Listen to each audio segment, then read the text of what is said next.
Bonjour à tous et bienvenue à cette journée digitale porte ouverte organisée par l'école L'Alliance Gustave Leven en partenariat avec l'association Choisir l'école juive.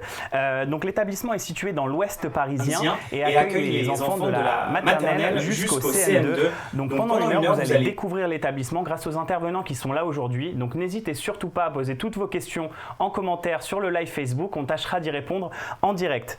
Nous débuterons donc cette JPO avec Elodie Marciano, qui est la fondatrice et manager de l'association Choisir l'école juive et qui nous parlera donc des missions de l'association et qui présentera justement tout ce qu'elle fait au sein de cette association. On aura ensuite Dvorah Serao, qui est la directrice de l'Alliance israélite universelle et qui nous parlera donc de ce groupe scolaire et aussi des valeurs qui sont véhiculées. On rentrera ensuite dans le vif du sujet avec Elisabeth Attar, qui est la directrice de l'Alliance Gustave Leven, qui nous présentera l'école, nous présentera les locaux et nous présentera aussi les intervenants qui viendront nous parler des choses qui sont très importantes pour l'école, dont notamment Myriam Aziza qui présentera le projet pédagogique au sein de l'école Alliance Gustave Leven, et ensuite Madame Karoubi qui est coordinatrice de l'enseignement religieux à l'école et qui parlera du Kodesh qui est au centre du cœur et du cœur religieux de l'école. On parlera de l'apprentissage précoce des langues, donc notamment l'anglais et l'hébreu, et de toutes les activités extrascolaires qui sont organisées afin de développer la culture et l'ouverture d'esprit des enfants. Autre sujet très important, c'est les dispositifs mis en place par l'école afin d'accueillir les enfants qui ont des besoins particuliers. Donc on peut parler de handicap ou de difficultés à l'apprentissage. Tous ces sujets seront abordés par les intervenants aujourd'hui. Et enfin, la directrice de l'établissement nous présentera le processus d'inscription pour les futurs élèves de l'école. Cette JPO sera ponctuée de petites interventions et de témoignages d'enfants et de parents d'élèves qui permettront de vous plonger exactement dans la vie de l'école. Et on terminera bien sûr avec les questions des auditeurs et des gens qui nous regardent sur le live Facebook. Donc j'insiste, posez bien toutes vos questions afin qu'on puisse y répondre directement lors de cette JPO. Maintenant, on accueille tout de suite nos invités. Donc merci à toutes d'être là aujourd'hui. Il y a énormément de sujets à traiter. Il y a beaucoup de questions auxquelles il va falloir amener des éléments de réponse. Heureusement que vous êtes là pour nous aider aujourd'hui. On va commencer avec vous, Elodie Marciano. Donc je le rappelle, vous êtes fondatrice et manager de l'école juive, Choisir l'école juive. C'est une association. Est-ce que vous pouvez nous la présenter et nous expliquer un petit peu ce qu'elle fait et votre rôle au sein de cette association ? Avec grand plaisir. Tout d'abord, bonjour à tous. Bonjour à tous les parents d'élèves qui nous écoutent et qui ont l'habitude de nous suivre sur les réseaux et également sur notre hotline. Comme vous l'avez dit, je suis la fondatrice et manager de l'association Choisir l'école juive depuis maintenant 7 ans. Nous nous sommes donnés pour mission de rendre l'école juive accessible au plus grand nombre. Et nous accompagnons les parents dans leur démarche auprès des écoles juives, tout au long du processus d'inscription. Lorsqu'on a ses enfants dans un établissement public ou dans une école juive, on a souvent beaucoup de questions lorsqu'il s'agit d'inscrire ses enfants dans une autre école juive. Et nous sommes là pour conseiller, pour accompagner les parents dans toute leur démarche et tout au long du process d'inscription. À l'association Choisir l'école juive, il est primordial pour nous de lever les différents freins à la scolarisation en école juive.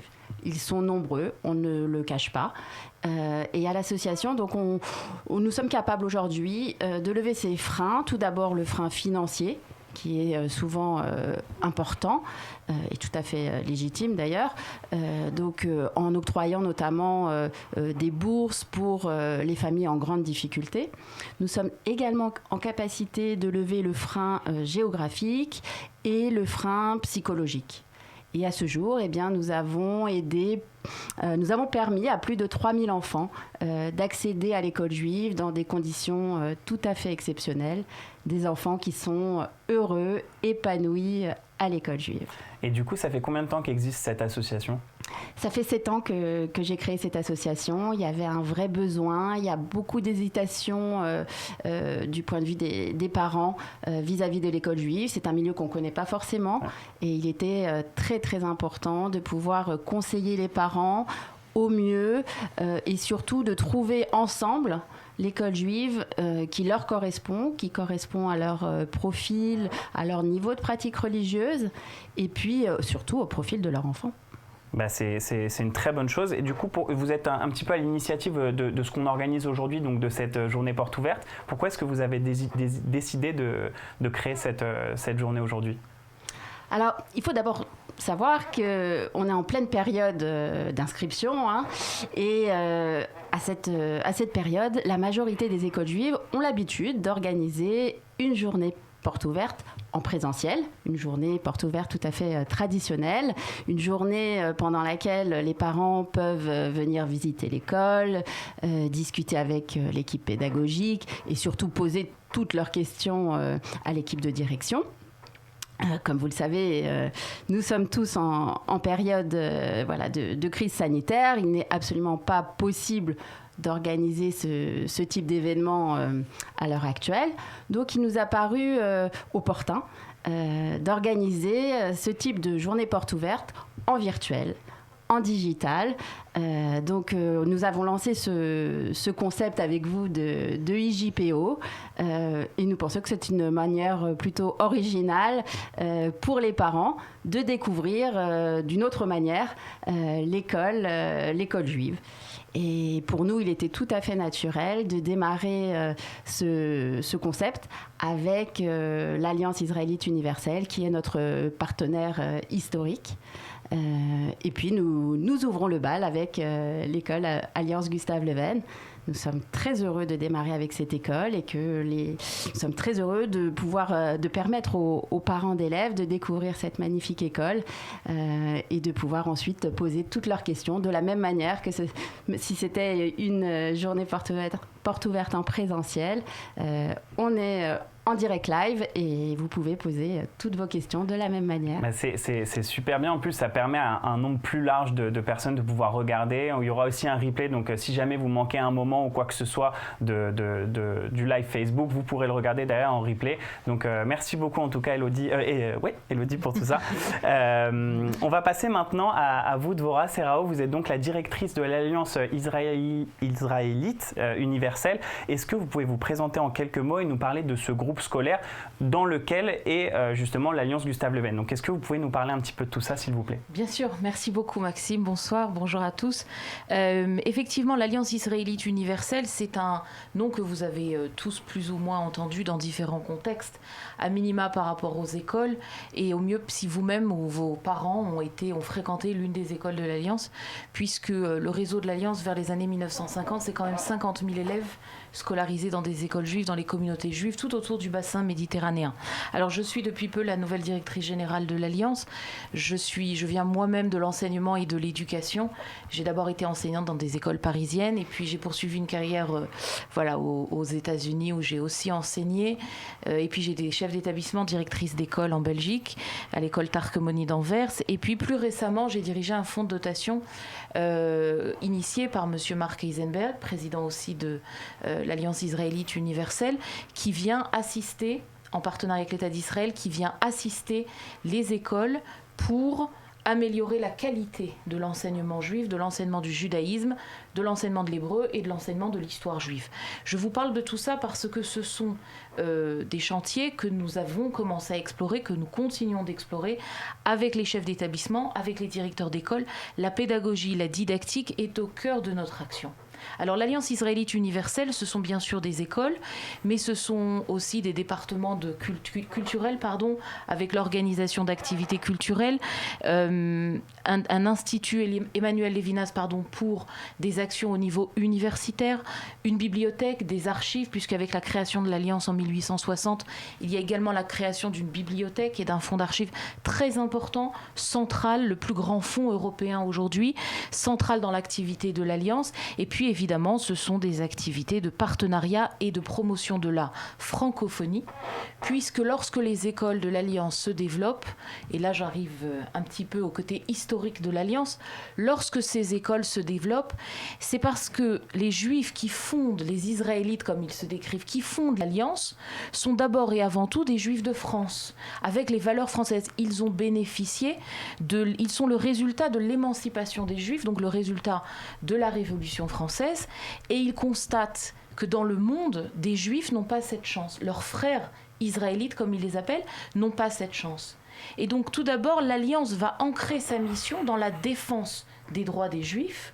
Il y a une histoire très connue, l'affaire Mortara. J'invite les auditeurs, les parents, d'ailleurs on l'enseigne, on en parle dans nos écoles, qui va être un élément déclencheur pour Crémieux, le même Crémieux que les Juifs d'Algérie connaissent bien, qui va être un élément déclencheur et qui va très très vite amener les fondateurs de l'Alliance à se dire il n'y a de possibilité de sortie de sa condition et de son statut que par l'éducation. Et donc l'Alliance va, dès 1862, fondation de la première école au Maroc à Tétouan, va essaimer tout autour du bassin méditerranéen en ouvrant toutes les écoles que nous connaissons dans les coins les plus reculés autour du bassin méditerranéen pour enseigner d'abord en français, donc promotion de la francophonie, promotion de la langue française, des valeurs françaises de citoyenneté et des valeurs d'éducation juive qui sont au cœur de l'identité des Juifs de France aujourd'hui. Donc, citoyenneté, j'ai envie de dire, vous m'avez posé la question sur la mission. La mission, elle est double. Elle est de créer, de permettre aux enfants qui sont dans nos écoles d'avoir une identité qui est double, très ancrée dans les valeurs citoyennes et républicaines, et les valeurs identitaires juives qui sont celles de notre communauté. Nous ne voyons pas dans ces valeurs une dualité, au contraire, nous y voyons une complémentarité. D'accord, donc une complémentarité entre les valeurs républicaines de l'école, mais aussi les traditions de l'enseignement juif, qui est très important d'avoir comme une boule cohérente en réalité pour que ce soit quelque chose qui permette à tout le monde d'avancer dans la société comme bons juifs et bons citoyens français. Absolument. Parfait. Est-ce que vous pouvez justement, vous inciter beaucoup sur la France, est-ce que vous pouvez nous présenter le réseau de l'Alliance en France ? Bien sûr. Aujourd'hui, l'Alliance, ce sont plusieurs établissements scolaires. L'établissement Georges Leven dans l'Est parisien. Donc là, nous sommes en train de parler de l'école Gustave Leven, qui est une école maternelle et primaire. Nous avons également un établissement qui s'appelle l'Alliance Rachid, dans le 17e arrondissement de Paris, donc également à l'ouest, dans l'ouest parisien. Et puis l'école des Pavillons sous bois, donc là, qui est vraiment une école plus ancienne, puisqu'elle a été fondée tout à la fin des années 70, et justement pour répondre à un besoin du retour des Juifs d'Afrique du Nord en France, avec un très très gros établissement d'environ 800 élèves. Nous sommes très fiers de dire que ces établissements sont vraiment le fleuron de l'éducation juive aujourd'hui.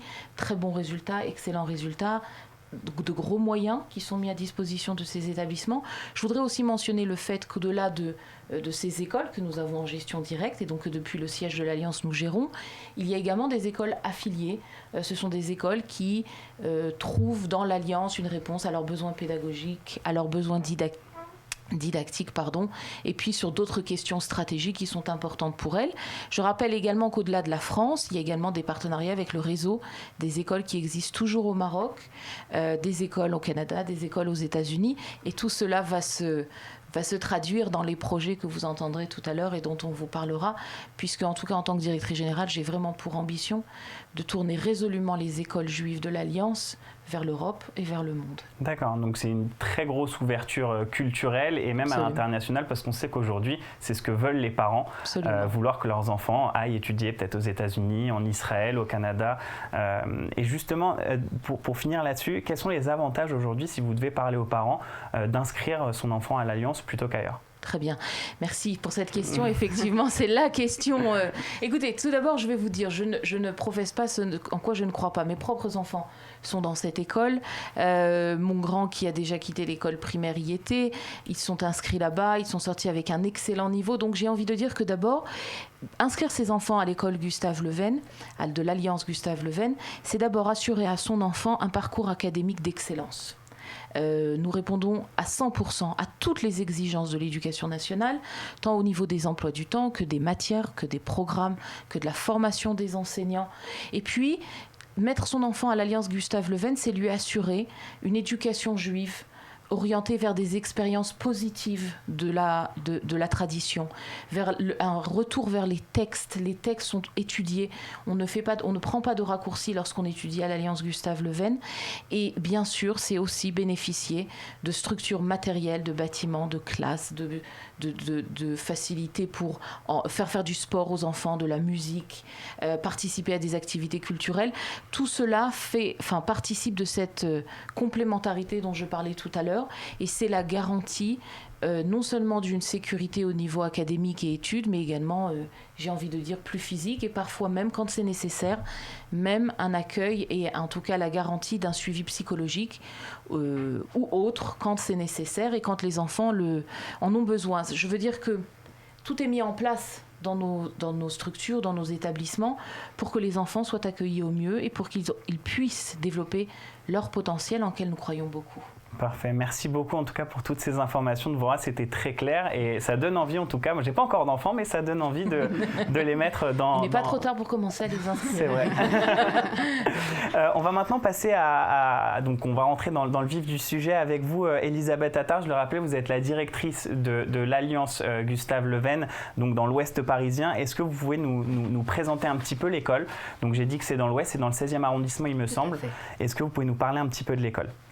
Alors, tout d'abord, bonsoir. Je suis ravie d'être là. Je suis ravie d'être parmi les premiers. Merci, Elodie, de nous d'avoir initié. Alors, pour moi, c'est un exercice tout à fait nouveau aussi parce que c'est vrai que quand on dirige une école, on est avec un véritable souci de transmission. Donc ça, c'est des choses qu'on sait faire. Et donc, je vais essayer de vous transmettre là, aujourd'hui, l'envie de venir, l'envie de découvrir notre établissement. Et puis, pour être dans l'actualité, je pense que c'est bien aussi de s'adapter à ces méthodes qui sont plus nouvelles et plus modernes. C'est vrai que nous avons des métiers où nous sommes très, très, très en relation avec les parents, avec les enfants. Donc là, d'essayer de faire ce même travail d'une façon un peu plus virtuelle, c'est quelque chose de nouveau. Mais j'aime être dans l'air du temps. Et je vais essayer de le faire le mieux possible. En tous les cas, je fais appel à votre tolérance si jamais je n'ai pas les talents d'animatrice ou de speakerine. Voilà, alors pour en revenir à l'école Gustave Leven, effectivement, elle se situe dans le 16e arrondissement de Paris, donc dans l'ouest parisien. C'est une école primaire, c'est-à-dire qui accueille les enfants donc, en école maternelle, dans les classes maternelles et dans les classes élémentaires. La particularité de l'école, c'est d'accueillir les enfants à partir de 2 ans. Donc, dans une classe qu'on appelle la toute petite section, et qui est une classe qui est extrêmement enrichissante. Et on sait que l'école maternelle est obligatoire, certes, à partir de 3 ans, mais il y avait une forte demande d'accueil d'enfants avant cette année-là, donc une espèce d'année préparatoire, qui va bénéficier de tous les enseignements, de tous les apprentissages, aussi bien que ceux des enfants de CM2 que de CP. Voilà, dès la maternelle, on va mettre en place nos apprentissages de la langue, de l'ivrite, de l'anglais, et puis tout le reste. Combien est-ce qu'il y a de classes? Donc vous avez dit qu'il y avait une année donc un petit peu préparatoire. Combien est-ce qu'il y a de classes de maternelle dans votre école et il y a à peu près combien d'élèves par classe? Alors, nous avons 6 classes de maternelle, donc de la toute petite section, la petite section, 2 classes de moyenne section et 2 classes de grande section. Donc cela fait 6 classes et en primaire, enfin en classe élémentaire plutôt, nous avons 7 classes. Ce qui fait environ, on est autour de 330-340 enfants, avec une moyenne, une capacité d'accueil par classe de 16 à 25. C'est vrai que, par exemple, pour les tout petits, on a privilégié un petit effectif parce qu'on sait que l'importance et puis les besoins sont un petit peu différents, et puis on essaie de garder une moyenne qui soit quand même pas trop élevée parce qu'on sait la qualité de l'enseignement avec des petits effectifs. Enfin, si ce n'est pas tout à fait des petits effectifs, ça reste des très petits effectifs par rapport aux écoles d'enseignement laïque, j'ai envie de dire, où on peut aller jusqu'à 35-40 enfants par classe presque, parfois. D'accord, merci beaucoup pour ça. Est-ce que on m'a dit qu'on en discutait juste avant, il y a eu des travaux assez récents dans l'école, donc est-ce que vous pouvez nous parler un petit peu de ça? Vous aviez l'air très fiers de vos nouveaux locaux. Est-ce que vous pouvez nous en parler un petit peu? Alors c'est vrai que j'ai envie de dire que, comme on dit aux enfants, c'est important d'avoir ces outils pour bien travailler. J'ai envie de dire qu'un lieu accueillant, un lieu où on se sent dans un endroit assez safe, qui soit sécurisé, c'est quand même très important. Et on a la chance, effectivement, d'avoir, l'Alliance a mis pour ça énormément d'investissements, d'avoir des locaux qui soient tout à fait... qui semblent être neufs, alors qu'on vient de dire quand même qu'ils ont été il y a eu des gros travaux d'aménagement et de rénovation qui ont été faits en 2011. Et aujourd'hui, ces locaux sont encore quasiment neufs parce que régulièrement entretenus. On y apporte, cette année, on avait ouvert donc cette classe de toute petite section. On a adapté justement pour ces besoins-là. On a créé un espace pour les plus petits. On a remis des barres pour monter les escaliers qui soient à la hauteur des tout petits. On a adapté les sanitaires. Enfin bon, on essaie à chaque fois de se remettre en question en fonction du public qu'on va accueillir justement. Et c'est vrai qu'il fait bon de s'y sentir dans des locaux qui sont propres et entretenu. On parlait avec Elodie justement au tout début de l'émission de parfois des freins pour les parents de mettre ses enfants dans une école juive. Je voulais faire un petit point sécurité avec vous. Est-ce que vous avez vous parlez du dispositif qui est mis en place pour que les parents soient assez à l'aise et tranquilles à l'idée de laisser leurs enfants et qu'ils soient tous très confort. Parler un petit peu du dispositif de sécurité de l'école. Alors en effet, Elodie, vous avez raison. C'est vrai que c'est un des freins. J'ai l'habitude de recevoir les parents en général. On va revenir sur le process d'inscription, mais c'est vrai qu'habituellement, ça passe forcément par un moment ou un autre où on va rencontrer la directrice. Et la question de la sécurité est une question qui revient très fréquemment. Alors là encore, j'ai envie de dire qu'à Gustave-Leuven, on se sent parfaitement en sécurité, même si... Alors, les questions qui reviennent des parents, le paradoxe, c'est souvent, oui, mais est-ce que le fait d'être dans une école juive, c'est pas justement un lieu qui va attirer plus que d'autres? J'ai envie de dire qu'aujourd'hui, non, c'est pas vrai. On s'est rendu compte que, malheureusement, il pouvait y avoir aussi des incidents qui arrivaient dans les écoles laïques et que les écoles juives vont mettre justement le maximum pour sécuriser les enfants. Donc nous avons un vrai sas au niveau de l'entrée qui permet de filtrer donc les arrivées. Nous avons également des agents de sécurité en présence et en permanence toute la journée qui, de façon antérieure à notre arrivée, même, puisque pour s'assurer que les locaux qu'il ne s'est rien passé pendant la nuit, mais qui sont là aussi les derniers à partir. Et on a beaucoup de chance d'avoir ce qu'on appelle les parents protecteurs. Alors c'est un réseau de parents qui vient sécuriser encore plus l'école et qui nous apporte leur aide au quotidien pour doubler encore plus le volume de la sécurité. D'accord, très bien, merci beaucoup. En tout cas, c'est important aussi pour les parents de comprendre que l'établissement est très sécure, qu'il y a beaucoup de choses qui ont été mises en place pour justement assurer que tout se passe très bien au sein de l'école. Donc, c'est plutôt une bonne chose. Et je continue. Et comme on est en plus un lieu qui accueille aussi, il y a un oratoire, il y a un auditorium, donc au niveau sécurité, il y a des caméras partout. Nous sommes vraiment extrêmement rassurés. Si vous me permettez, je rajouterais juste également que l'école a un référent au niveau du SPCJ, que ce sont des gens formés qui nous conseillent en relation avec les commissariats et la préfecture.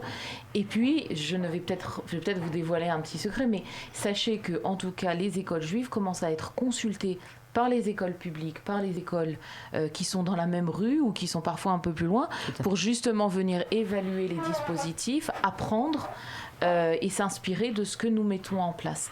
Nous avons été contraints de nous organiser très vite. Très vite, les dispositifs ont été mis en place, parfois via le SPCJ, parfois par l'Alliance elle-même. Ce sont de gros frais, mais que nous assumons pleinement et que nous ferons toujours pour la sécurité des élèves. Donc c'est vraiment primordial en tout cas pour vous en termes complètement.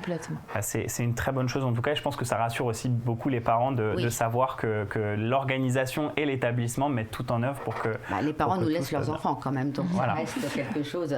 Parfait. Un petit mot peut-être sur la cache-route.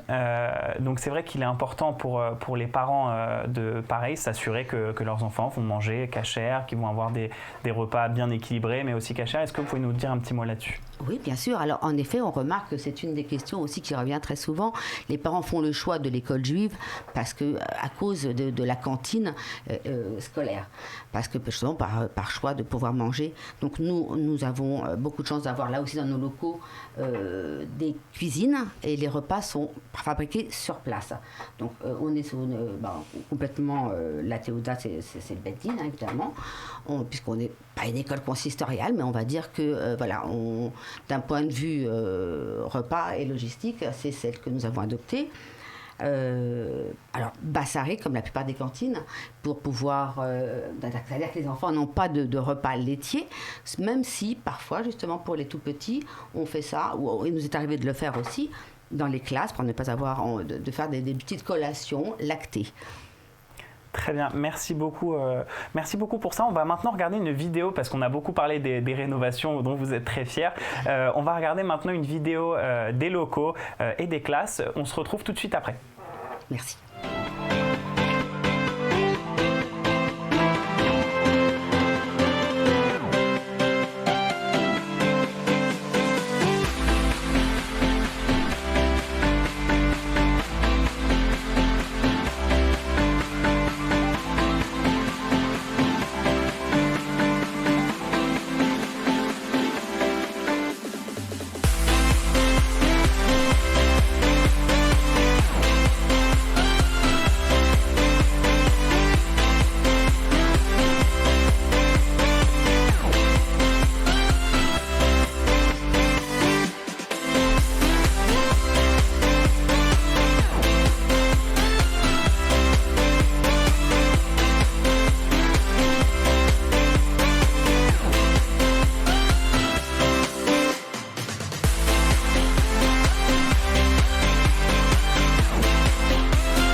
De retour sur le plateau de la JPO Digital organisée par l'Alliance Gustave Leven en partenariat avec l'association Choisir l'école juive. On vient de regarder une vidéo des locaux de l'école justement.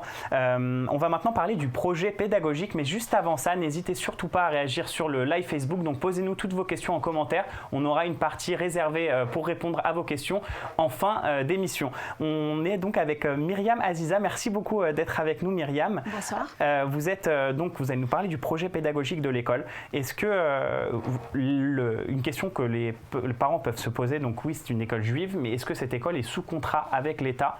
Est-ce que vous pouvez nous parler de ça, s'il vous plaît? Tout à fait. Alors, l'école est sous contrat d'association avec l'État, ce qui veut dire que l'enseignement qui y est promulgué est un enseignement de qualité, puisque le personnel est diplômé, qualifié et formé.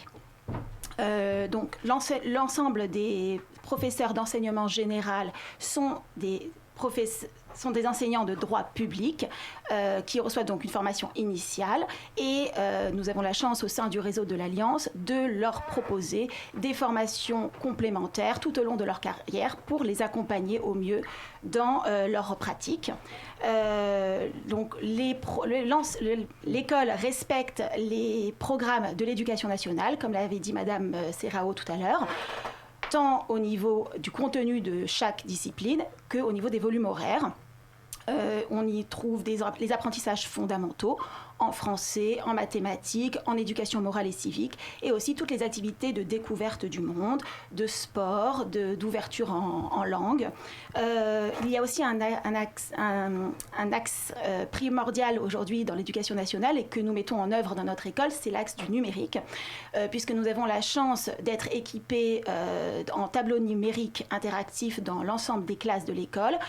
Et le personnel est formé à l'utilisation de cet outil du futur et un outil qui aide beaucoup les enfants dans leurs apprentissages. D'ailleurs, je me permets de rajouter, excusez-moi, de rebondir simplement pour remercier Myriam qui a ce grand rôle dans notre équipe aussi, c'est de nous aider à tous, à nous former à tous à cet outil quand même. C'est vrai que c'est très utile parce qu'on sait que c'est ce qui va être, c'est le futur. On est tous déjà en train de l'utiliser, donc c'est très important de l'avoir dès les utiliser avec modération, classes. On le sait bien, mais bien sûr. C'est quand même très utile. Il y a quelque chose qui a été mentionné par Dvorah tout à l'heure, qui était très important au sein du groupe L'Alliance, c'était justement l'enseignement juif de qualité, mais tout en respectant un enseignement général qui est performant, et c'est ce que vous avez dit justement, donc c'est sous contrat, on apprend les mêmes choses que dans une classe d'école laïque sur les matières, mais en plus de ça, on va avoir un enseignement juif donc, sur tout ce qui est Kodesh, hébreu, etc. Et comment se divise justement l'apprentissage entre les matières générales et les matières qui sont plutôt de nos écoles à nous? Alors, effectivement, l'enseignement général ressemble à un enseignement qu'on trouverait dans une école laïque, un enseignement de même qualité. avec 24 heures hebdomadaires d'enseignement, dans lequel on retrouve toutes les disciplines classiques, je vais dire. À cela s'ajoutent 6 heures d'enseignement religieux en maternelle et 9 heures en élémentaire.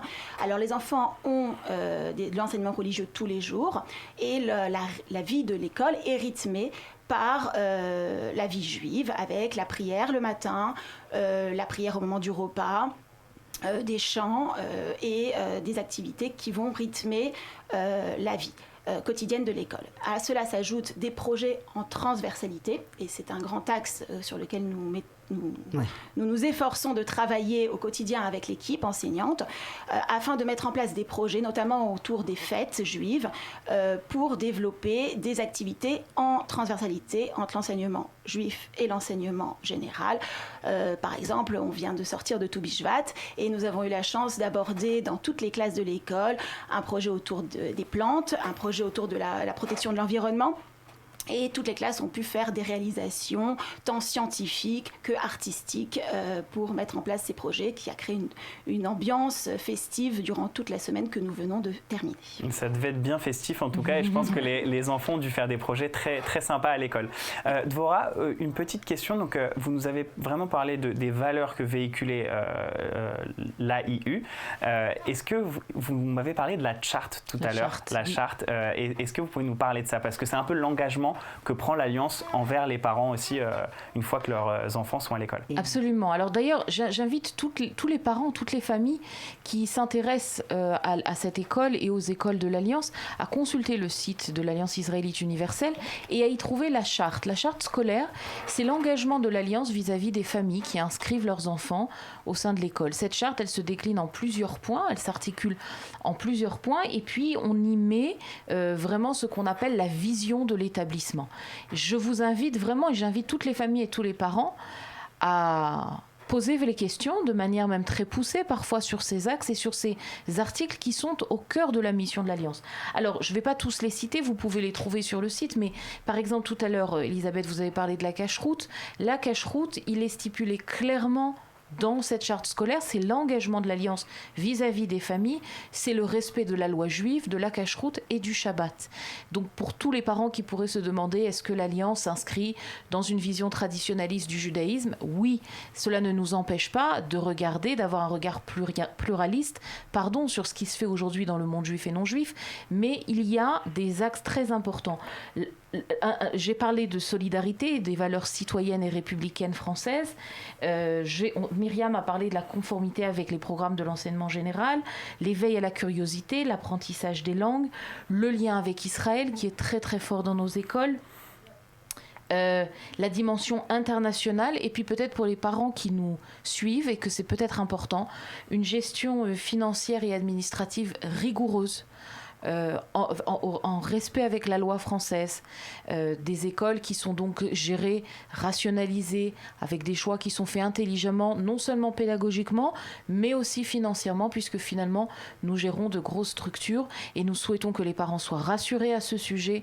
Nous engageons des projets, mais nous nous assurons derrière d'avoir les fonds nécessaires. Je rappelle d'ailleurs qu'à de nombreuses reprises à l'Alliance, nous menons des campagnes de fonds pour justement soutenir ces nouveaux projets.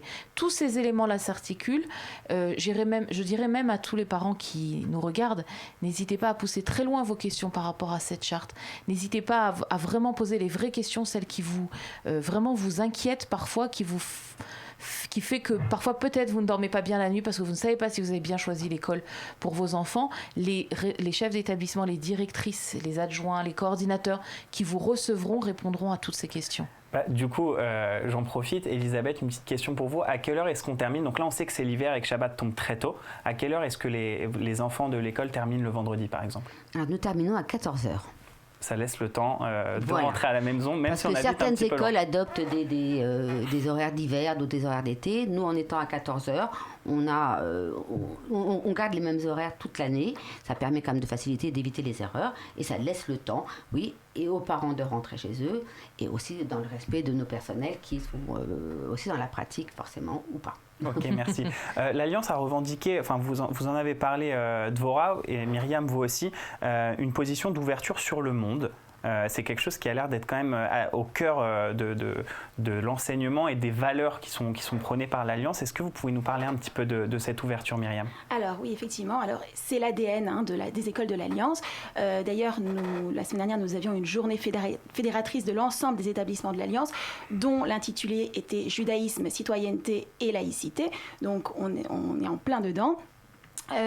Effectivement, dans l'école, nous mettons en œuvre de nombreux projets d'ouverture culturelle, d'apprentissage du respect des différences, avec des activités littéraires, c'est notre axe, notre projet pédagogique cette année, des activités artistiques, et le tout autour de l'éducation morale et civique.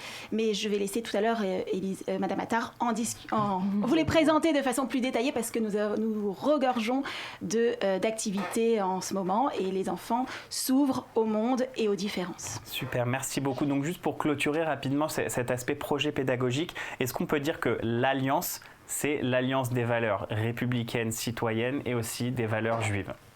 On est d'accord là-dessus ? On peut le dire, vous pouvez le dire. On peut dire que nos valeurs sont au service des valeurs républicaines. Eh ben c'est une très bonne chose. En tout cas, je pense que ça rassure aussi pas mal de parents, donc qu'il n'y ait pas de clivage et que tout soit ouvert d'esprit et tout en respectant les traditions qui sont importantes pour les familles juives.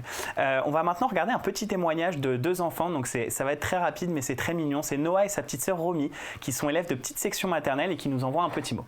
3. Moi, j'aime bien l'école parce qu'on a tous mes copains et tous mes copines. Et c'est trop beau. Et ma sœur, elle est trop gentille.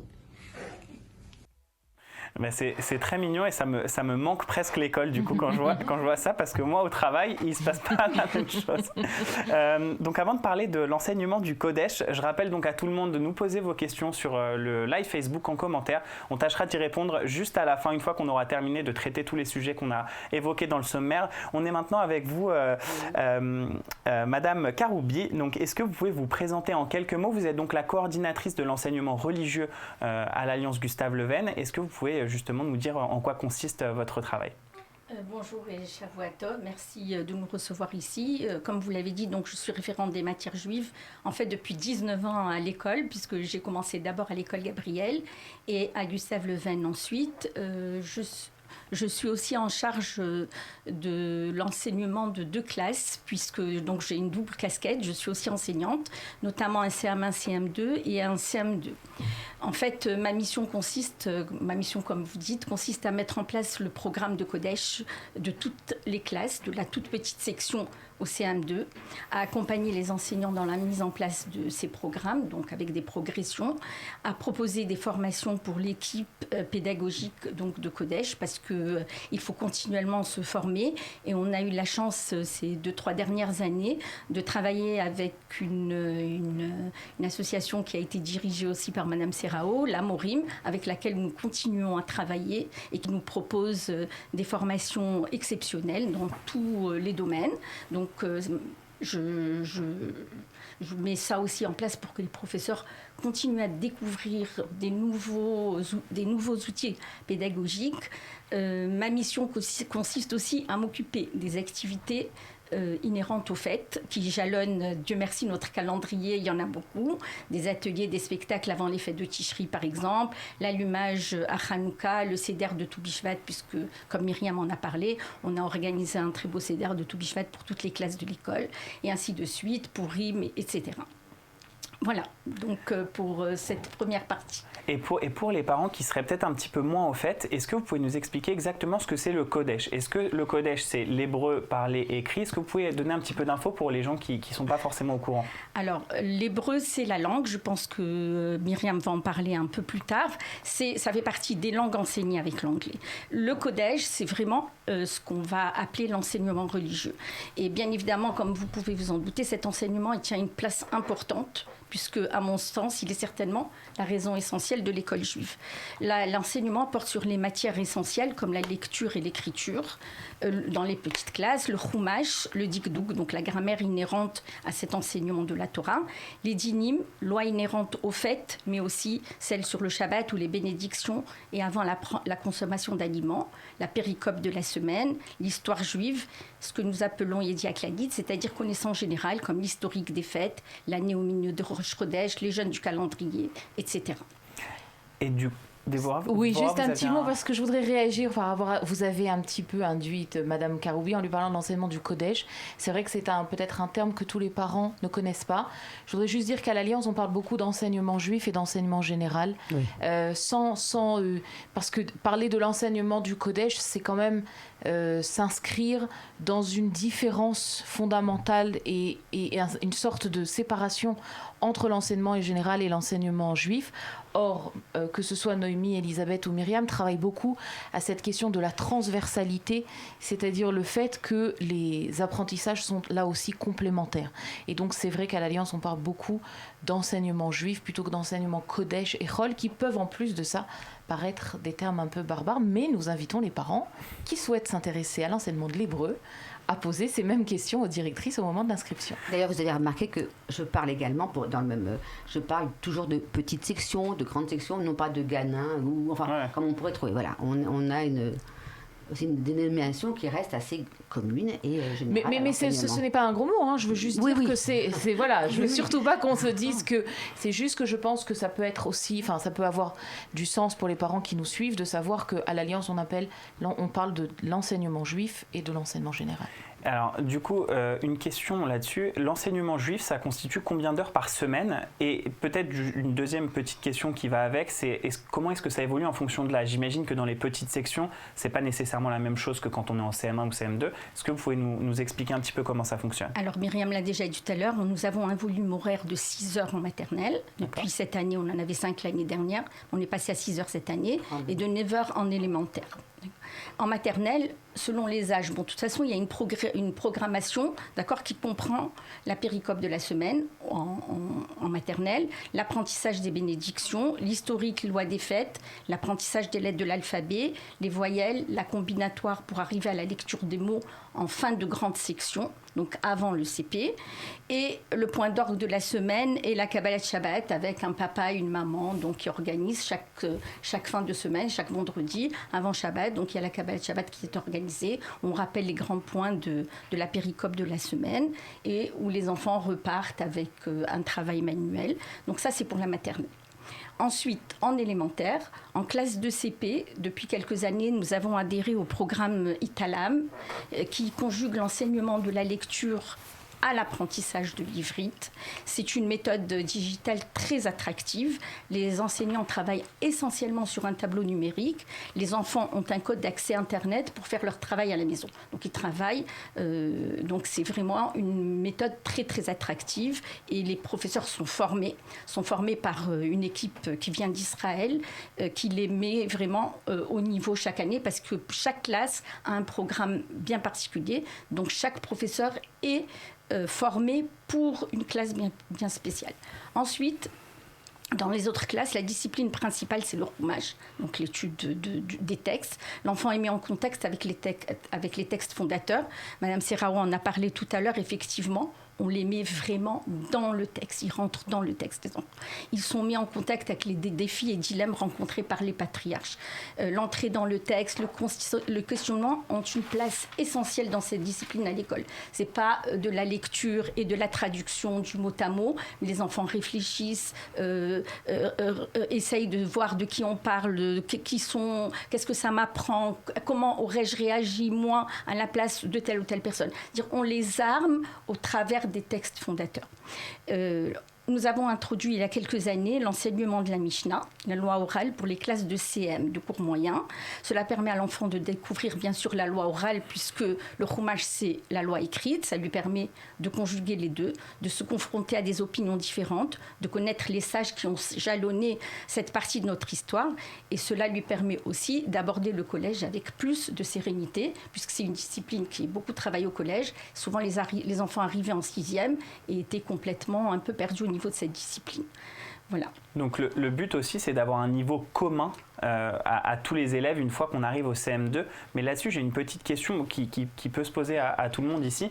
Est-ce que si par exemple des parents ont un enfant qui a fait une maternelle dans une école laïque et qui souhaite venir en CP, est-ce que cet enfant va avoir un suivi particulier pour qu'il puisse se mettre à niveau et qu'il ne soit pas lesté par rapport à ses camarades de classe? Alors, je vais peut-être déjà prendre la parole là-dessus, si vous permettez. Oui, bien sûr. On sait bien que dans nos écoles, justement, on a des enfants qui arrivent à tout moment en cours de parcours. Ils n'ont pas forcément été à l'école juive dès leur toute petite enfance jusqu'à la fin.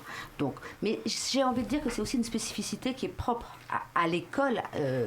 C'est que chaque enfant est une particularité.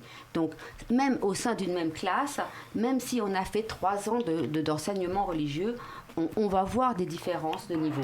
Et notre force à nous, c'est de devoir s'adapter justement au niveau de chacun. Alors que l'enfant arrive, on a également, cette année aussi avec le Covid, je crois qu'on a rencontré beaucoup de familles qui arrivaient de l'étranger parce qu'on n'avait plus un suivi, un enseignement du tout, parce que je dois dire quand même que nous en France, on a quand même été ouverts le plus longtemps possible par rapport à d'autres pays. Donc on a des familles qui sont arrivées d'Israël, des familles qui sont arrivées d'Angleterre à cause du Brexit. Enfin, on a une population qui est aussi quand même assez diversifiée, donc forcément, on est obligé de s'adapter tous les jours à ce problème-là, que ce soit dans l'enseignement religieux, que ce soit dans l'enseignement général.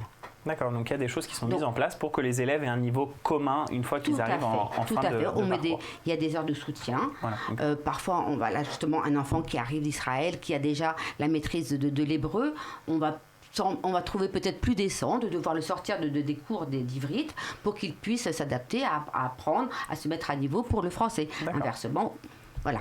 Pour tous les enseignements. C'est très clair. Dora, vous aviez quelque chose à... Non est-ce que les enfants participent à des offices religieux? Donc, Myriam l'a mentionné tout à l'heure. Est-ce que c'est obligatoire? Est-ce que c'est au vœu de la participation? Comment est-ce que c'est organisé à l'école? Alors, en fait, je n'ai pas mentionné tout à l'heure donc, dans mes propos le rituel, et je vais y venir maintenant. La journée à l'école, elle commence par la tfila, comme l'a dit Myriam tout à l'heure.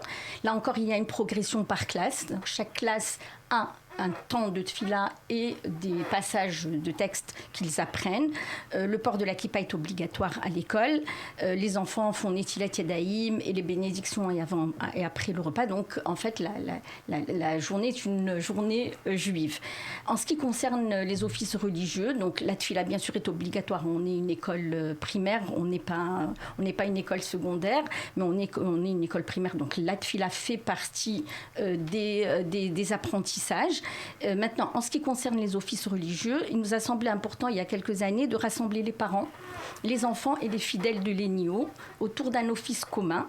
Et c'est comme cela qu'est né à l'école l'office de Rosh Chodesh, qui rassemble 2 à 3 classes de l'école dans la synagogue, auditorium. Vous savez que je ne sais pas si vous avez visité l'école, on a un très bel auditorium qui est aussi la synagogue. Et donc à Rosh Chodesh, nous rassemblons les classes et les parents. Là, ça permet aux enfants d'assister en plus du Shabbat à la lecture de la Torah, qui est souvent assurée par les papas. Et cet office est conclu par un Dvar Torah qui est présenté par un enfant avec sa maman ou avec son papa.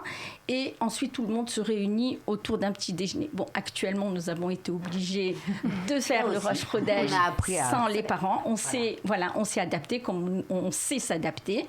Et depuis 2 ans, cet office a évolué. Et maintenant, c'est une tfila en musique qui est offerte aux enfants par la PEGL. Nous avons un guitariste et un violoniste qui viennent et qui accompagnent, donc qui apprennent aux enfants à faire donc, la tfila en musique. Lors des Shabbatot pleins que j'organise chaque année, nous sommes arrivés quelquefois à organiser un minyan avec un Sefer Torah, et nous avons eu le bonheur que la Haftara soit lue par un des enfants de l'école. Ça peut être un CE1, un CE2, un CM1. Et exactement pareil, lors du voyage des CM2 en classe transportée à la découverte d'Israël, nous avons pu le Shabbat organiser un office avec les adultes. Une fois, on l'a même fait au Kotel. Et donc, les enfants reviennent avec des expériences de vie religieuse exceptionnelles. Et ce qui est bien, en fait, c'est qu'il y a une vraie cohérence entre cette ouverture sur le monde, les voyages qui sont organisés, et l'aspect un petit peu logique aussi pour les enfants de réfléchir et pas seulement d'intégrer des informations qu'on leur sert sur un plat. Quand ils font, par exemple, ce Dvar Torah, ils vont réfléchir réfléchir à pourquoi et le mettre en place. Et ça doit être sympa pour les papas ou les mamans de voir leurs enfants faire ça pour Roche Rodèche. On va maintenant passer aux langues et activités du coup. Myriam, l'apprentissage des langues, c'est quelque chose qui est très important et assez précoce d'ailleurs, donc au niveau de l'anglais et de l'hébreu, on l'a dit au début.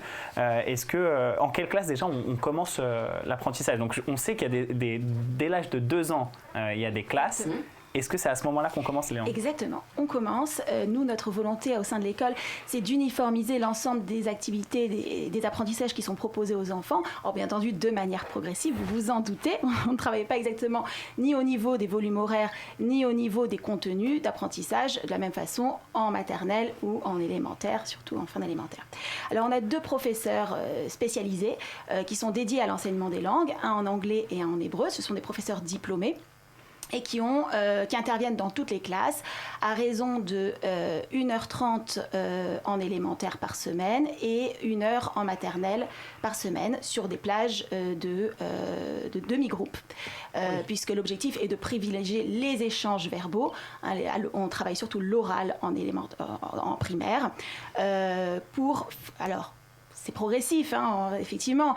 En maternelle, on va accentuer autour de la familiarisation avec la langue, tout ce qui va être éducation de l'oreille, la spontanéité. Les enseignants parlent quasiment exclusivement la langue en question dans la classe. Et essaye d'exclure le français et la traduction. L'objectif est que les enfants comprennent d'eux-mêmes la langue, l'hébreu ou l'anglais. Donc, c'est ces demi-groupes-là qui vont permettre des échanges fréquents et facilités avec l'enseignant. Donc du coup, est-ce que l'axe est quand même principalement développé sur l'hébreu et l'anglais? Oui. Est-ce qu'il y a un choix entre l'hébreu et l'anglais ou est-ce que c'est fait de manière un peu concomitante et on apprend les deux? Non seulement concomitante, mais les programmes sont élaborés en parallèle par les 2 enseignants. C'est-à-dire qu'ils travaillent aux mêmes périodes, les mêmes thématiques et de la même manière. Par exemple, en maternelle, quand on apprend les parties du corps sur des chansons, on va faire des chansons en anglais et en hébreu à la même période. Quand en CM1, CM2, on commence à travailler sur je ne sais pas moi, saisons. Les saisons ou les sentiments. J'ai assisté il n'y a pas longtemps à un cours sur les émotions. Donc on avait des cours parallèles avec les roues des sentiments en anglais et en hébreu. Et puis comment le conjuguer, l'accorder en fonction de la personne qui parle. D'accord. Et du coup, pourquoi est-ce que vous considérez que l'apprentissage, c'est peut-être aussi une question pour tout le monde ici, aussi pour vous Dvorah, vu que vous avez une vue un peu large sur le groupe L'Alliance, pourquoi est-ce qu'on considère que l'apprentissage de l'hébreu moderne est essentiel pour les enfants et aussi et en anglais d'ailleurs, la question se pose aussi. Pourquoi est-ce que c'est important d'apprendre tôt et d'apprendre des langues qui permettent d'être ouverts? Vous voulez commencer à répondre, Elisabeth? Avec plaisir. Alors, parce que ça rentre dans le même esprit, j'ai envie de dire, pour ne pas avoir l'air d'être redondante et de répéter, mais dans ce même esprit d'ouverture et de projection future. À savoir qu'aujourd'hui, les enfants chez nous, on sait l'importance, je ne vais pas dire l'importance de la stratégie d'apprendre une langue au-delà qui est celle de faire un mécanisme, ça crée beaucoup de choses chez l'enfant, mais plutôt l'importance que ça peut avoir dans leurs études à venir.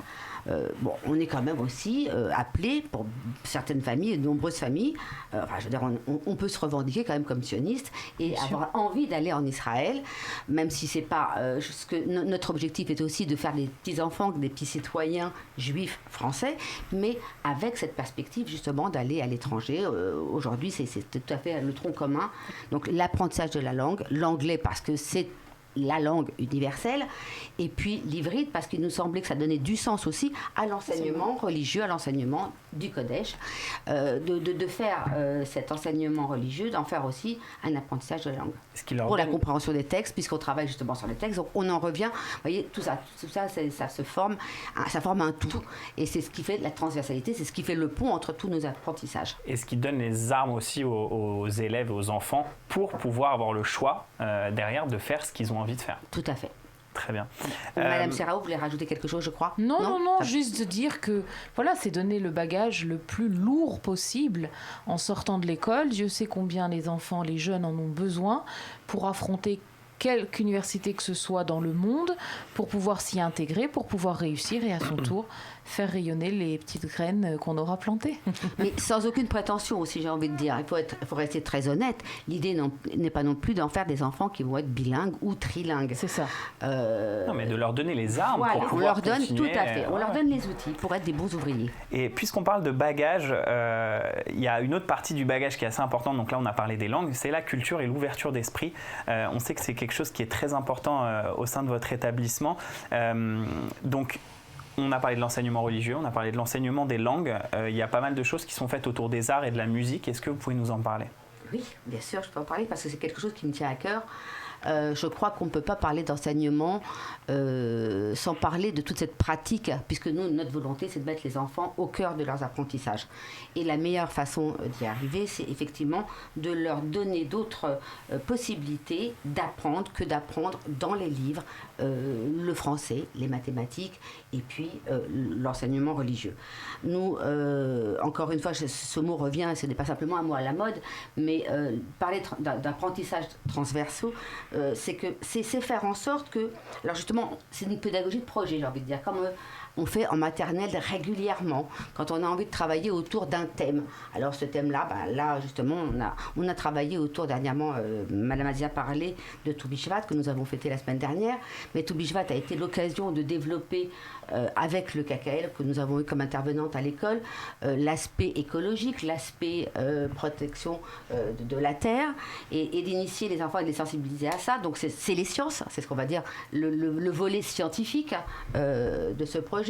On a parlé du côté festif en mettant en place des cédères de fruits, justement qu'on a fait avec les enfants. Ils ont fabriqué des gâteaux à base de fruits. Enfin, on a fait beaucoup de choses et toutes ces disciplines-là vont permettre, alors, au meilleur de participer à des activités un peu différentes et peut-être d'éveiller chez d'autres enfants qui ont peut-être moins de facilité en mathématiques ou en français, mais de briller justement à travers une activité un petit peu artistique.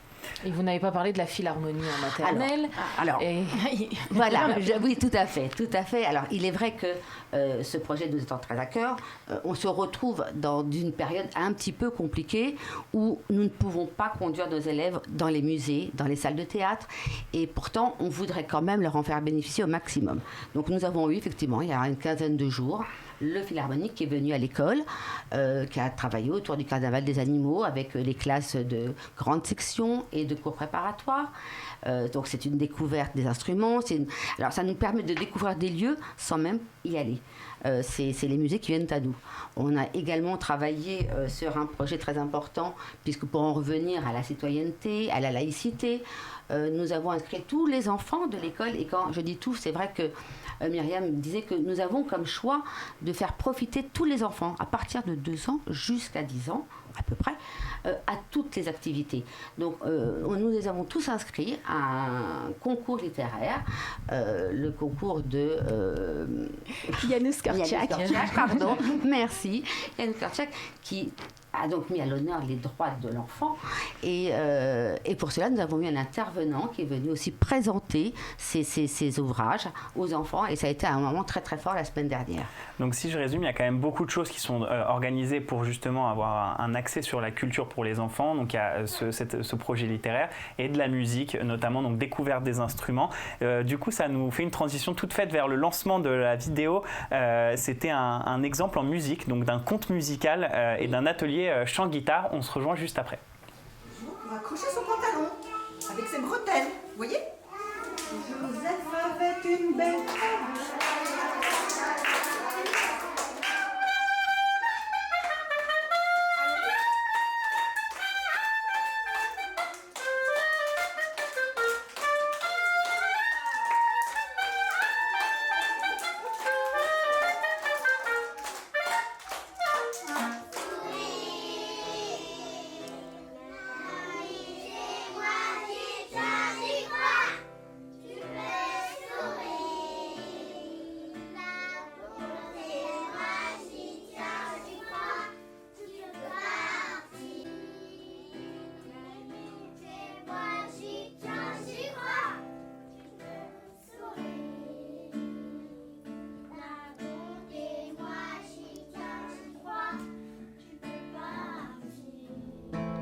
tu dis toujours que dans ce monde il n'y a pas d'amour. Tu dis souvent.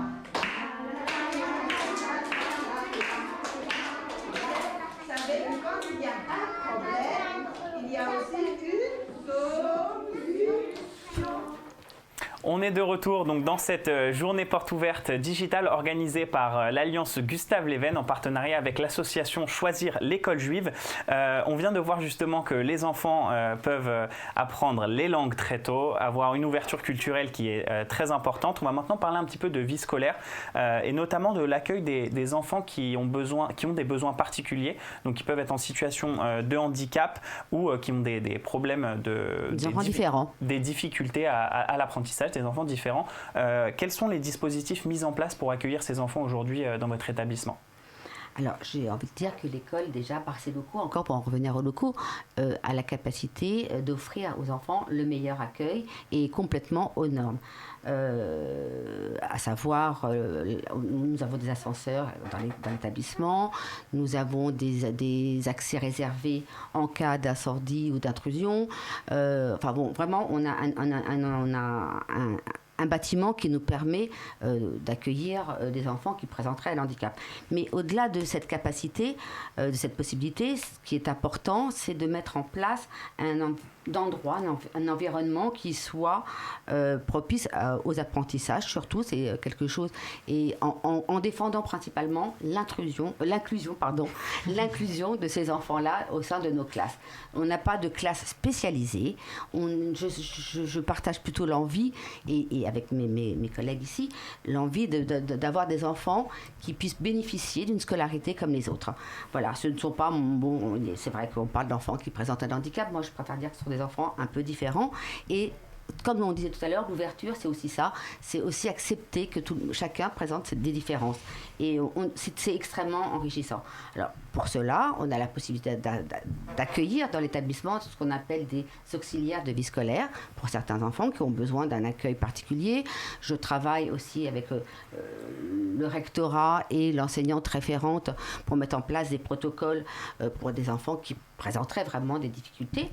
Nous avons une psychologue à l'école. Ça, c'est aussi un point qui est extrêmement important parce qu'on se rend compte qu'aujourd'hui, ce n'est plus un luxe, que nous traversons une période qui est quand même difficile et que très souvent, les enfants ont besoin d'aller parler avec quelqu'un. Alors, elle n'est pas là pour offrir une thérapie du tout, mais elle est là pour apporter un regard différent et spécialisé justement sur les enfants, mais aussi pour répondre ponctuellement à des problèmes que pourraient rencontrer les parents.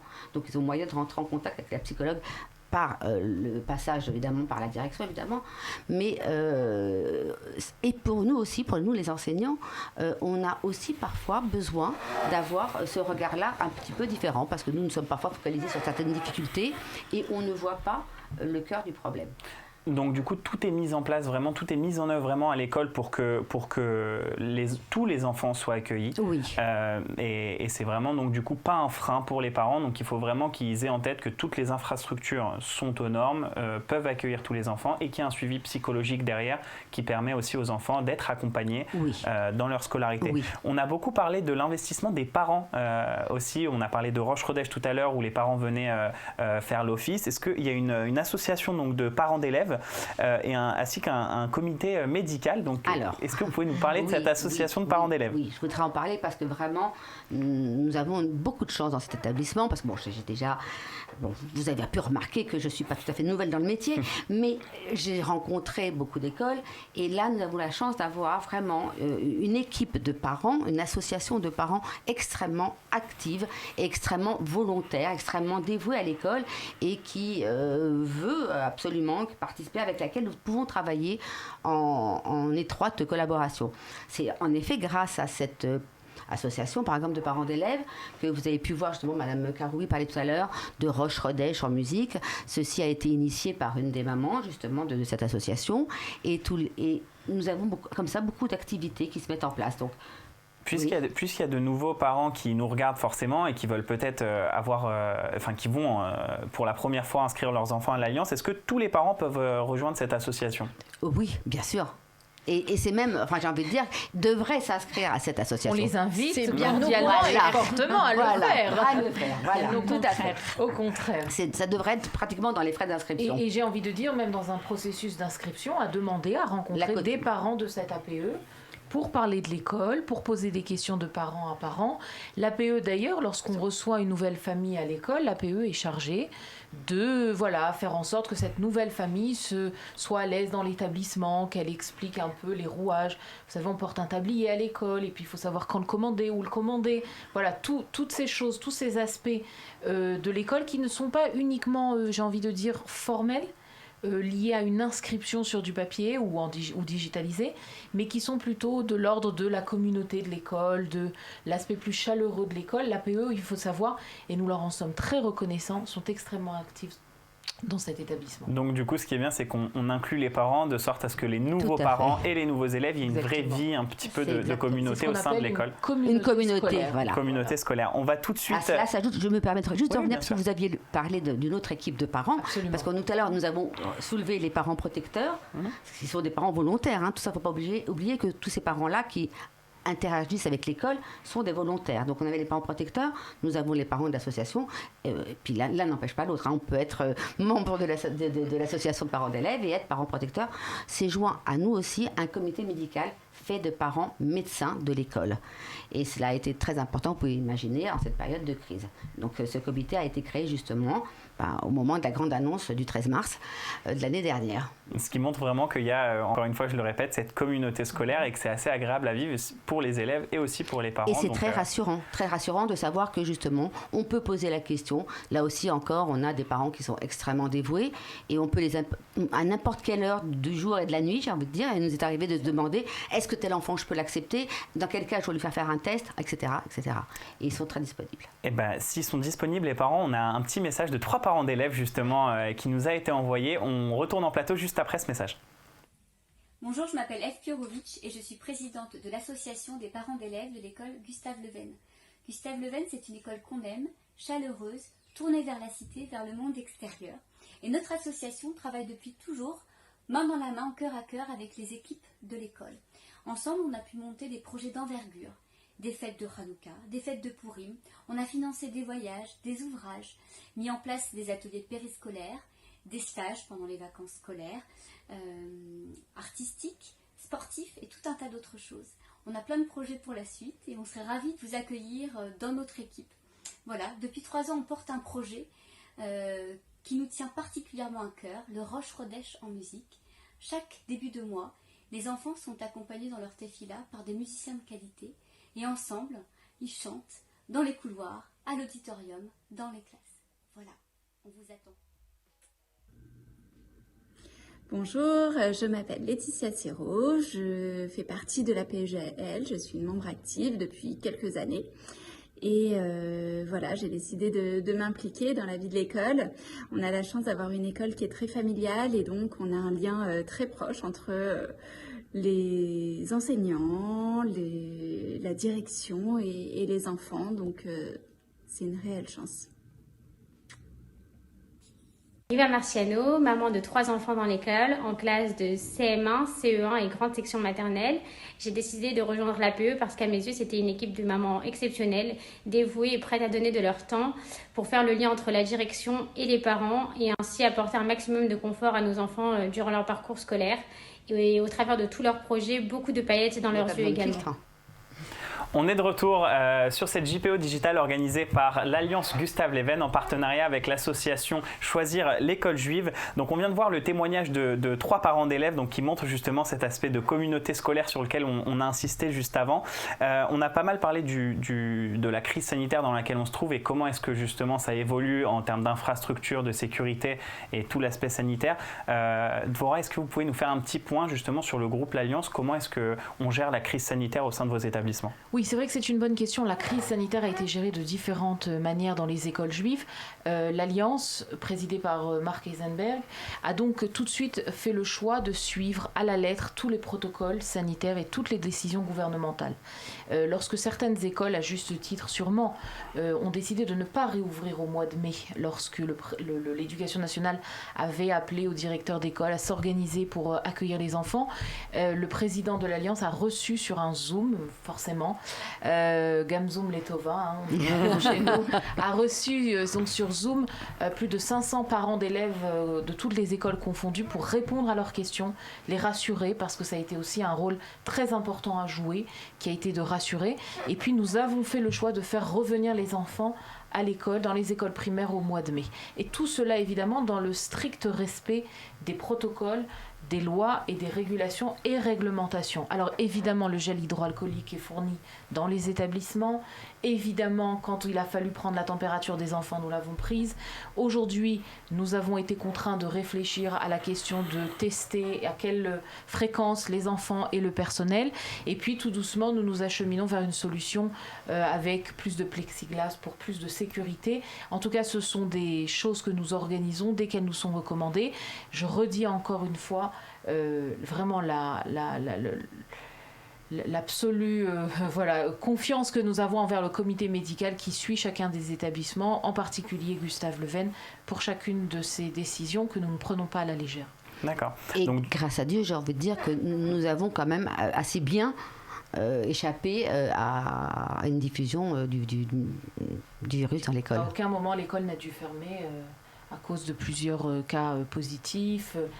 Certaines classes ont dû fermer 1 ou 2 jours par manque de remplaçants, mais voilà, l'école n'est pas un cluster, l'école a été très tôt, c'est la preuve du strict respect de la réglementation. Et surtout de la flexibilité, parce qu'on sait qu'on prend malheureusement cette crise au fur et à mesure qu'elle avance, et donc il faut savoir aussi être très flexible dans sa manière d'implémenter des nouvelles règles et agile. Et des nouvelles mesures de sécurité.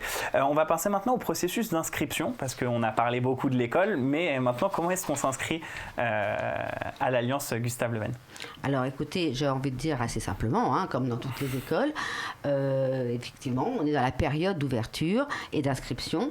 Donc on peut retrouver soit sur le site de l'Alliance, l'Alliance israélite universelle, la fiche de préinscription, soit le mieux, enfin moi j'ai envie de dire encore, c'est de s'adresser tout simplement, vous allez voir tout à l'heure nos coordonnées, c'est de s'adresser à notre secrétariat qui vous communiquera une fiche de préinscription à laquelle suivra ensuite un entretien. Alors qu'on essaie, pareil, là encore, on s'improvise, de faire soit de façon en présentiel, soit en distanciel. On sait que les parents ont à cœur quand même de découvrir, donc c'est pour ça que l'importance de cette journée, je pense qu'ils vont pouvoir avancer le mieux possible déjà dans leur démarche pour simplifier ensuite les démarches administratives. Donc, ensuite, on a un dossier. Bon, après cette préinscription, on valide donc par un entretien téléphonique ou en Zoom ou donc encore une fois en présentiel.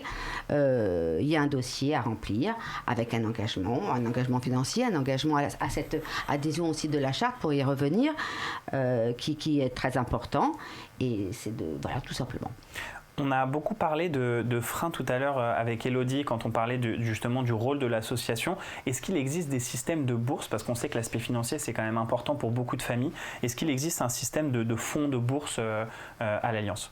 Alors, bien sûr, nous sommes très attachés, enfin encore une fois, on voudrait pouvoir accueillir l'ensemble des enfants qui souhaiteraient intégrer l'école et que l'aspect financier ne soit pas un frein. Donc nous avons, puisque nous sommes une école certes sous contrat, mais nous ne profitons pas d'un fonds de bourse de l'éducation nationale. C'est effectivement, encore une fois, c'est l'Alliance qui va proposer ce fonds. Donc on a une commission de bourse, comme on pourrait avoir dans n'importe quel établissement, qui étudie les demandes. Et c'est vrai que notre volonté est de faire en sorte que ces enfants-là puissent trouver leur place dans notre établissement. Merci beaucoup, en tout cas c'était très clair. On va maintenant passer aux questions, donc je vous invite à continuer de réagir en commentaire sur le live Facebook, donc n'hésitez surtout pas à poser toutes vos questions. On en a une là directement d'une maman, d'une petite de CM1, une maman qui s'appelle Déborah et qui a une question sur le Kodesh. Sa question est la suivante, donc ma fille est actuellement à l'école publique de mon quartier et n'a jamais été au Talmud Torah, elle ne sait ni lire ni écrire l'hébreu. comment se passe l'adaptation. J'ai peur qu'elles soient un petit peu perdues au niveau du codège. Donc on a un petit peu parlé de ça tout à l'heure, mais c'est vrai qu'en concret, si un enfant n'a aucune notion d'hébreu et qu'il est dans une classe proche du CM2, comment est-ce qu'on le prend en charge ? Alors effectivement, tout est mis en œuvre au sein de l'école par les enseignants eux-mêmes qui vont adapter et prendre l'enfant à part lorsque les enfants travaillent en autonomie au sein de la classe pour une remise à niveau. Et puis, comme on l'a dit tout à l'heure, les enfants qui ont ces difficultés peuvent être sortis de leur cours d'enseignement religieux à certains moments dans la semaine pour avoir une mise à niveau en duel avec un autre enseignant aussi, qui va avoir une approche un petit peu complémentaire de celle de leur enseignant en classique. Je voudrais juste rajouter pour cette maman qui nous écoute que quand on est dans un projet d'inscription à l'école juive, j'invite néanmoins les parents, quelques mois en amont de cette inscription ou en amont de l'inscription, à avoir une démarche active pour que quand un enfant entre à l'école juive en classe de CM1 ou pareil en milieu de collège, en milieu de parcours, lui donner toutes les chances de réussir et envisager quand même un petit peu de familiarisation avec l'alphabet. Ça facilite, c'est un projet qui se mûrit. On peut donc se donner les moyens et le temps d'avoir, non pas d'arriver au niveau parfait comme d'un enfant qui aurait choisi l'école juive, mais peut-être de se familiariser avec des sons. N'hésitez pas au moment de l'inscription à solliciter les directrices qui vous guideront vers des ressources qui seront très pertinentes pour ces enfants qui n'ont pas le niveau nécessaire pour être pleinement intégré en classe d'enseignement juif. Donc c'est important pour les parents d'avoir une démarche assez proactive en amont, de sorte à ce que l'enfant aussi ait déjà un petit peu mis le pied à l'étrier et qu'il ne se retrouve pas en situation difficile. Ne serait-ce qu'en donnant la motivation, leur dire que c'est important, expliquer le choix de l'école juive aux enfants, parce que on a aussi certaines familles qui arrivent en se disant c'est pas très grave, je veux une école juive parce que pour les paillettes, on va dire, pour le festif, pour les CDR, etc. Mais on veut aussi l'enseignement, c'est important, et donc on va laisser de côté peut-être l'enseignement parce que c'est moins important. Non, les motiver, c'est important. Voilà. On va tout de suite regarder, donc continuez à nous envoyer vos questions. On en a encore quelques-unes auxquelles on va répondre, mais juste avant, on va regarder une vidéo d'un témoignage d'une petite fille de primaire. Ah oui. J'aime beaucoup l'école Gustave Le Ven parce qu'il nous donne un très bon enseignant. Quand j'étais arrivée en GAN 3 ici, je connaissais personne et presque en une semaine, tout le monde était agréable avec moi. On apprend toujours dans la joie. À chaque fois qu'on n'y arrive pas, ça sert à rien de baisser les bras parce que les profs ils sont toujours là pour nous aider. J'aime beaucoup parce qu'on apprend beaucoup de choses très utiles et pas des choses inutiles qui peuvent nous servir beaucoup pour plus tard. Donc voilà pourquoi j'aime Gustave Le Ven. De retour en plateau, donc après ce témoignage très touchant, et j'ai beaucoup aimé la partie où on apprend beaucoup de choses utiles et peu de choses inutiles. On a une deuxième question de Léa qui a 2 enfants, donc un qui est en maternelle et une fille qui est au collège. Y a-t-il un transport scolaire qui existe pour lui permettre de mettre son fils à l'Alliance du 16e et sa fille à l'Alliance Rachi du 17e?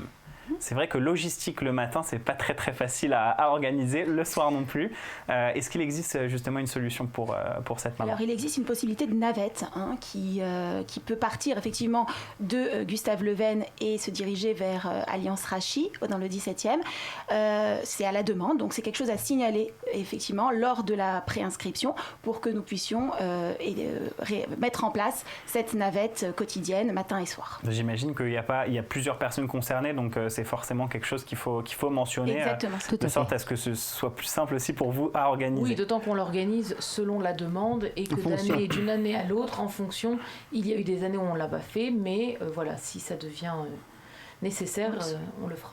Okay. Parce que c'est vrai que Rachi, j'en profite de dire que Rachi, c'est quelque part le prolongement, puisque nous n'avons pas d'établissement secondaire, nous n'avons pas à l'intérieur de Gustave, pour le moment, nous n'avons pas encore de lycée, donc des collèges, donc c'est notre prolongement. Donc les enfants qui ont des frères et sœurs, les familles qui ont des frères et sœurs, peuvent parfaitement mettre leurs enfants au collège à Rachi. Donc n'hésitez surtout pas à le dire lors du processus d'inscription, ça permettra... Et à être prioritaire sur Rachi. Voilà, et ça... Ah d'accord, donc ça c'est une bonne information aussi. C'est un tuyau. C'est un tuyau. On passe à une autre question de Marion, qui donc élève seule ses 3 enfants.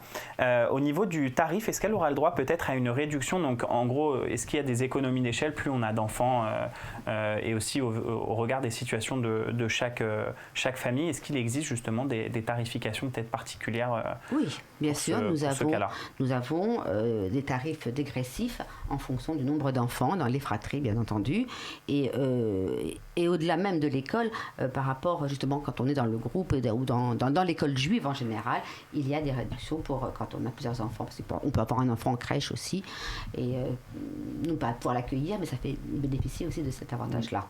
Et puis cette maman, si elle est seule et qu'elle a besoin, elle peut aussi solliciter notre fonds de bourse. D'accord, donc il y a vraiment tout qui est mis en place pour éviter ces freins dont on a parlé plusieurs fois, financiers ou autres. Tout est mis en place. Il ne doit plus y avoir de freins. Voilà, pour accueillir, que des accélérateurs. Il n'y a pas de problème, que des solutions du coup à l'Alliance. On va conclure du coup cette journée porte ouverte avec un petit mot de fin. Elisabeth et Elodie, vous êtes en plateau avec nous. Je vous donne le mot de la fin peut-être pour conclure cette journée. Alors, moi, j'étais ravie de cette expérience et j'espère surtout avoir répondu aux grosses questions des parents. Mais je leur renouvelle ma disponibilité. Je suis là prête à les rencontrer. Je suis prête à répondre à toutes ces questions parce que c'est vrai que je sais, j'ai été maman. Je suis aujourd'hui grand-mère et je sais quelles sont les inquiétudes d'un parent de confier son enfant le matin et les problèmes que peuvent se poser. Donc, on est bien sûr à votre écoute pour faire cela. Et puis pour terminer, j'aimerais terminer par une phrase que l'on retrouve, que l'on dit nous toutes les dames, au moment de l'allumage de nos prières de Shabbat, des lumières de Shabbat, à savoir remercier Hachem qui m'a donné cette force et cette chance de pouvoir élever des enfants afin qu'ils soient sages et intelligents. Donc voilà, c'est merci, et j'espère pouvoir poursuivre cette vocation encore longtemps. Elodie, du coup, vous étiez quand même à l'initiative de cette JPO avec votre association Choisir l'école juive. Est-ce que vous avez un petit mot pour terminer ? Alors pour terminer, d'abord je voudrais vous remercier tous d'avoir participé à cette IJPO. C'était un pilote, c'était une expérience et je pense que nous en ferons bien d'autres à la suite. Et comme mot de fin, j'aimerais dire à tous ceux qui nous écoutent et surtout aux parents que l'école juive est certainement le plus beau cadeau que vous puissiez faire à votre enfant. Et à l'association Choisir l'école juive, nous serons très très disponibles pour vous conseiller au mieux. Je sais que les coordonnées de l'association mais aussi de l'école vont défiler en bas de l'écran. Mais n'hésitez pas à nous contacter. On est disponible, très disponible 6 jours sur 7 avec notre hotline ou sur notre site internet choisirlécolejuive.com. Nous serons toujours là pour vous et je suis vraiment très très heureuse que vous ayez pu découvrir vraiment dans le détail cette belle école Alliance Gustave Leven. Merci beaucoup Elisabeth, merci beaucoup Elodie, merci beaucoup Myriam et merci beaucoup Dvorah pour toutes vos réponses. Merci à tous de nous avoir suivis. On espère avoir répondu à toutes vos questions, mais surtout n'hésitez pas à continuer à poser vos questions. Et si vous avez manqué un petit morceau de cette émission, vous allez pouvoir la voir en replay. Et comme le disait Elodie, il y aura les coordonnées de l'école et de l'association juste après. Donc si vous avez la quelconque question, tout le monde se tient disponible pour répondre à vos questions. Merci beaucoup. À très bientôt. À bientôt. À bientôt.